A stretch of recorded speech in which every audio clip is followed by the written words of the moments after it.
अस्सलाम वालेकुम, बिस्मिल्लाहिर्रहमानिर्रहीम।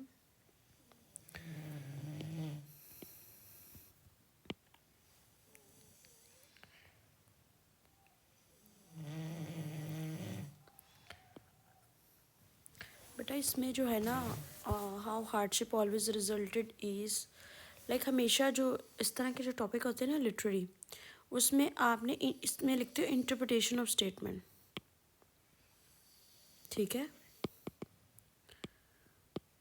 इंटरप्रिटेशन ऑफ स्टेटमेंट समरी करने की ज़रूरत नहीं है, क्योंकि अदरवाइज़ फिर आउटलाइन का पर्पज़ ही ख़त्म हो जाएगा। थीसिस स्टेटमेंट आप इसकी पहले देते हो और बाद में ये वाले टॉपिक्स डिफरेंट होते हैं। पहले आप इसकी थीसिस स्टेटमेंट देते हो, इंटरप्रिटेशन A B C ये होता है। फिर आप डीकंस्ट्रक्शन करते हो टर्म्स की, लाइक हार्डशिप क्या हो सकती है, ये क्या है, इसका डिक्शनरी मीनिंग क्या है, इसकी कौन कौन से एरियाज़ है, ईज़ क्या है, ईज़ को कैसे लेके चलना है। तो ये सारे पॉइंट्स को करना है आपने।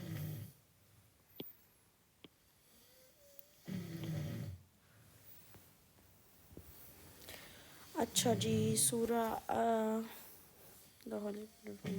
यहाँ पे नहीं आपने इसकी साइटेशन देनी।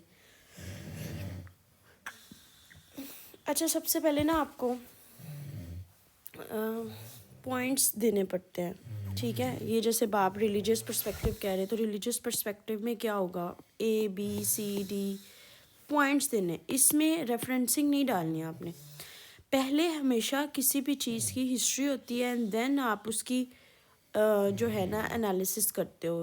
पहले तो आपने टर्म देखें, सीक्वेंस, नेचुरल सीक्वेंस का इंट्रोडक्शन, डीकंस्ट्रक्शन ऑफ ये जो टॉपिक्स हैं, टाइटल्स हैं, जो डिटर्मिनेंट्स हैं।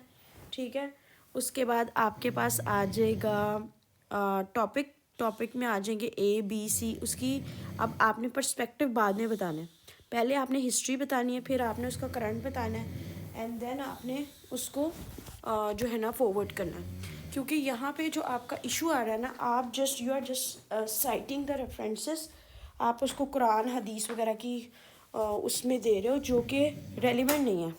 ठीक है, तो पहले आपने उसको हिस्टोरिकल पर्सपेक्टिव में बताना है एंड देन आपने उसको करंट बताना है। ठीक है, उसको डिफरेंट पर्सपेक्टिव में बताना है। रिलीजियस पर्सपेक्टिव क्या है, पॉलिटिकल पर्सपेक्टिव क्या है, सोशल पर्सपेक्टिव क्या है, सो एंड सो फोर्थ।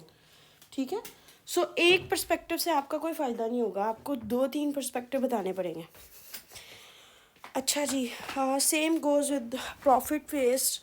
अब आप यकदम से रिलीजियस उसमें चले गए हो। यहाँ पे आपने पर्सनालिटी को नहीं डिस्कस करना, आपने बताना है प्रॉफिट में क्या होगा। कभी भी किसी को भी जब भी आप हिस्टोरिकल एविडेंस देते हैं तो पॉइंट्स देते हैं, पर्सनालिटीज़ नहीं देते। ये आपका फ्लो चल रहा है। आपने अगर हिस्टोरिकल एविडेंस देनी है तो आप बता सकते हो केस स्टडी ऑफ नेल्सन। ठीक है, लेकिन कोशिश करें कि आप हिस्ट्री को दूसरे एंगल में दें।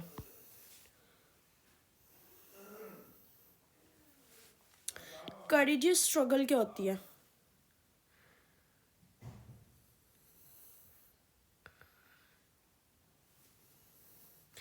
अगर आप यहीं पे सारा कुछ बता देंगे, ये बुक है, ये कोटेशन है, ये रेफरेंस है, तो फिर उसको उसके बाद उसकी वजह तो नहीं रहेगी ना कोई भी। लाइक फिर आप उसकी इंटरप्रिटेशन में, एक्सप्लेनेशन में कैसे उसको वो करेंगे। अगेन आप पॉलिटिकल पर्सनालिटीज़ पास्ट ये वो उसको लेके चल रहे हो। हिस्टोरिकल इवेंट ऐसे नहीं लिखते, हिस्टोरिकल एविडेंस ऐसे नहीं लिखते। हार्डशिप कैसे आई है, केस स्टडी बता सकते हैं, जैसे नेल्सन मेंडेला स्ट्रगल की एक पॉइंट। ठीक है, इंडिपेंडेंस की स्ट्रगल की, यहाँ पे आप गलत लिख रहे हो ना, डेडिकेटेड हार्ड वर्क। इंडिपेंडेंस की स्ट्रगल की केस स्टडी में आ गया सर सैयद अहमद ख़ान। ठीक है, फिर कायद आज़म ने इंडिपेंडेंट स्टेट की। ठीक है, लेकिन आप पाकिस्तान स्पेसिफिक या उसकी तरफ लेके जा रहे हो। हिस्टोरिकल एविडेंस में आपको इस तरीके से नहीं लेके चलना। आपको like you have to provide the instances. अच्छा, अब आपने करंट में बताई है, ये तो बिल्कुल ही रेलिवेंट है। कैसे ये हार्डशिप है बेटा, स्टेटमेंट को आपने you have to strict with the statement कि कैसे एक हार्डशिप के साथ ईज़ है। मतलब मुझे बताएं, कोविड-19 इम्पैक्ट में तो आप बता सकते हैं, लेकिन इसको एग्जाम्पल के तौर पे साइड नहीं कर सकते क्योंकि ये तो कैलेमिटी थी, हमने कैलेमिटी को अडेप्ट किया, हमने उसके अकॉर्डिंग उसको लेके चले। Pakistan economy on the right path after lot of hardship. हाँ बेटा बिल्कुल भी नहीं ठीक है। ये वाला चाइना वाला पॉइंट समझ आती है। अब ये करंट नहीं आएगा, अब ये हिस्ट्री आएगा। देखिए करंट में कब आता है, something with in 5 years, history में उससे पहले वाला। ठीक है, अब मुझे नहीं समझ आ रही है आप पर्सपेक्टिव कैसे लेके चल रहे हो। ऊपर रिलीजियस है, नीचे साइकोलॉजिकल है, फिर पॉलिटिकल है। या तो आप उसको डाइसेक्ट करो, क्लासीफाई करो प्रॉपरली। सोशल पर्सपेक्टिव, ठीक है, पॉलिटिकल पर्सपेक्टिव, ठीक है, कल्चरल, फाइनेंशियल। अब ये देखिए पॉलिटिकल में आप जो है वो बता सकते हो कि अगर कोई बंदा ये एफर्ट ही नहीं करेगा वोट कास्टिंग के लिए, कैंडिडेट्स के लिए, मैंडेट के लिए, तो वो आगे नहीं जाएगा। पहले आप पॉलिटिशियन पे रखो, हमेशा किसी चीज़ को माइक्रो से मैक्रो पे लेके जाते हैं। मतलब पहले आप पर्सनालिटी पे लेके जाओ, फिर उसको सोशल लेवल पे लेके जाओ, फिर उसको नेशनल, फिर इंटरनेशनल। अच्छा आप इसको पर्सपेक्टिव के अलावा एक और वे से भी कर सकते हो इस टॉपिक को, एट नेशनल लेवल या at individual level, at social level, at national level, at international level. तो you have to classified, you have to like आपने एक डिफरेंट पॉइंट से उसको डाइसेक्ट करना। अब आपने डायरेक्ट जंप किया है ना, उसका कोई सर है ना कोई पैर है, डायरेक्ट वाई पे आ गए, मतलब वाई कॉजेज आ गए इसके। ठीक है, मतलब आप अपनी स्टेटमेंट से, थीसिस स्टेटमेंट से खुद ही डिविएट हो गए। आपने ये कहना है कि जो है हार्डशिप के फ़ायदे भी हैं, नुकसान भी हैं, बेनिफिट्स, उसके रिवॉर्ड सिस्टम को, दोनों चीज़ों को पैरेलल में लेके चलना है। फिर आपने कुछ सजेशन भी देनी है उसको। अब आई डोंट नो आप क्या कर रहे हैं, आप सारा कुछ मिक्स एंड मैच कर रहे हैं। ठीक है, तो ये मुझे कोई बहुत ही कोई अच्छी नहीं लगी आपकी। लेकिन ये कि मैं आई वुडेंट सजेस्ट कि आप, ये आपका प्लस नहीं है। लिटरेचर वाले टॉपिक आप अच्छे अटैम्प्ट नहीं कर पा रहे, तो आई वुडेंट सजेस्ट यू कि आप इसको करें।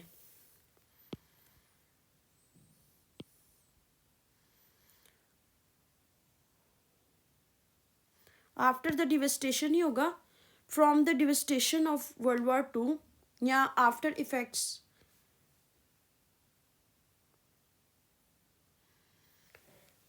वॉर्स लगाने की जरूरत नहीं, पैसे में यूरोप लेफ्ट,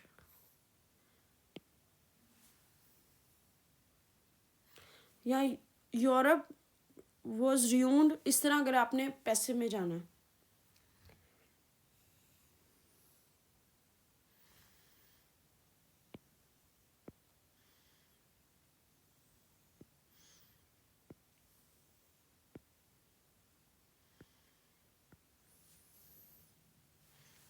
ई कैपिटल, मुझे बताएंगे तो एनसीडॉट मेथड आपने यूज़ किया। पहले आपने थीसिस स्टेटमेंट बतानी है या आपने स्टेटमेंट की इंटरप्रिटेशन देखी है। आप ये जो फिलोसफिकल वाले टॉपिक्स होते हैं ना, इसमें आपने कोई साइड लेनी होती है, आपने इंटरप्रिटेशन देनी होती है। आपने कहते हैं case A B C, this is one interpretation.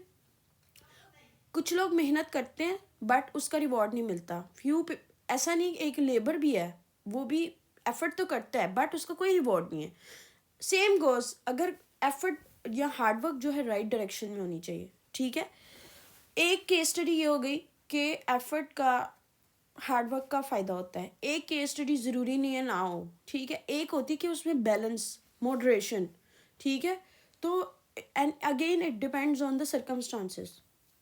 आपने पहले दोनों तीनों केस सिनेरियोस बताने हैं, फिर आपने टर्म्स को इंटरप्रेट करना है, उसके बाद आपने जाके फिर अब आप क्या समझते हैं।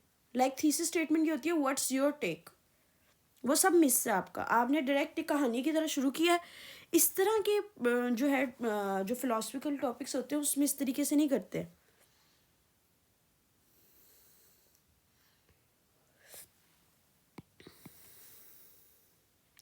या आपने बस वही repetition.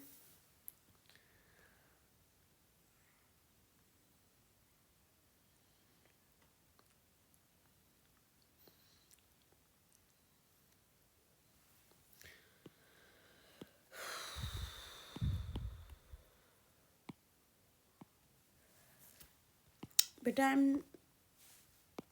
Am not convince with your, अगर आप सही से सही डायरेक्शन से आप लिखो, आप नरेटिव लाइक एक्सप्लेन फिर भी कुछ हद तक बेहतर कर रहे हो, बट अगेन मैं नहीं आपको कहूँगी, सजेस्ट करूँगी कि आप इस तरह के टॉपिक्स को अटेम्प्ट करें। फिर आप लॉ ऑफ नेचर कह रहे हो तो नर्चर भी लिखो ना, law of nature and nurture also supported.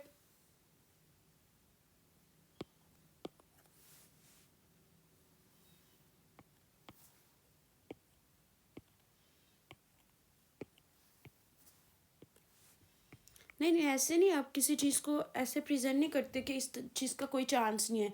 देखिए अगर देखा जाए तो फ़कीर भी, एक जो बैगर होता है वो भी एफर्ट करता है, तो फिर भी उसकी नहीं होती। ऐसा नहीं है कि वो, हाँ वो राइट डायरेक्शन में एफर्ट करे तो वो कुछ और उसकी सेंस जाती है। आप ये कह रहे हो कि जी ये हो ही नहीं सकता, पॉसिबल ही नहीं है। देखिए कुछ डिस्टेंट पॉइंट होते हैं, कुछ आपके हालात वाक़यात होते हैं। अब देखिए फ़लस्तीन है, एरिया मैटर करता, वहाँ पे वो एफर्ट करें भी तो वो एक राइट डायरेक्शन में नहीं, क्योंकि इन्वायरमेंट वैसे का नहीं है, कंड्यूसिव इन्वायरमेंट नहीं है वहाँ पे। पॉलिटिकल इंस्टेबिलिटी है वहाँ पे, सोशल स्ट्रक्चर्स नहीं है वहाँ पे, लाइक ये इश्यूज हैं। तो इसलिए आप ये नहीं कह सकते कि एक किसी की हार्डशिप वो करे और उसका रिजल्ट ना मिले, ऐसे हो ही नहीं सकता।